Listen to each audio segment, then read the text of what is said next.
We got a message from the Iranian side that one of the ships, which presumably was closest to us, to our waters at that point of time, wanted to come in to our port. My recollection is this was on the 28th, and on the 1st we said, okay, you can come in. When they set out and came here, the situation was totally different. They were coming in for a fleet review. For us, when this ship wanted to come in, and that too in difficulties, I think it was the humane thing to do. Here's the situation. You had these ships, and we got a message from the Iranian side that one of the ships, which presumably was closest to us, to our waters at that point of time, wanted to come in to our port. They were reporting that they were having problems. So my recollection is this was on the 28th, and on the 1st we said, okay, you can come in. It took them a few days to sail in, and then they docked in Kochi. The ship is there. Obviously, the people on the ship, a lot of them were young cadets, that is my understanding. They have disembarked. They are in a nearby facility. So we viewed this, look, this ship, or these ships, because there were two others as well. I mean, when they set out and came here, the situation was totally different. They were coming in for a fleet review, and then they got, in a way, caught on the wrong side of events. For us, when this ship wanted to come in, and that too in difficulties, I think it was the humane thing to do.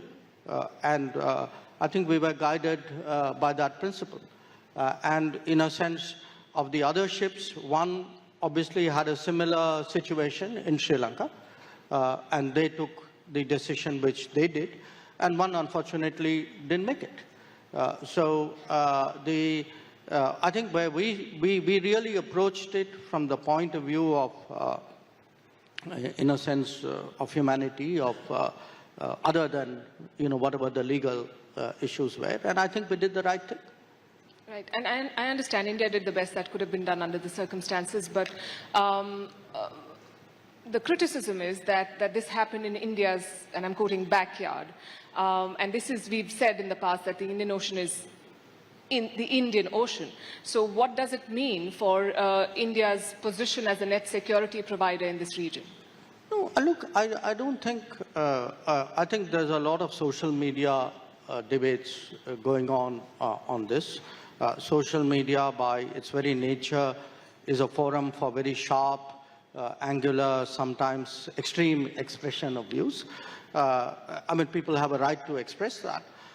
But there is, I mean, please understand the reality of the Indian Ocean. I mean, Diego Garcia has been in the Indian Ocean for last 5 decades. It's not something which happened last week or last month. There are other, Djibouti. The fact there are foreign forces based in Djibouti happened in the early first decade of this century. Hambantota came up during this period.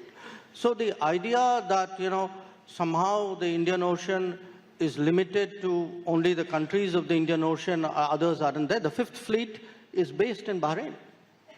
So I think people, I mean, if you're asking me a serious question, I'd give you a serious reply. If you're asking me a non-serious question, I think I'll leave it. This is a non-serious question, that we are not the net security provider of the region, or are we rethinking that position? No, it is.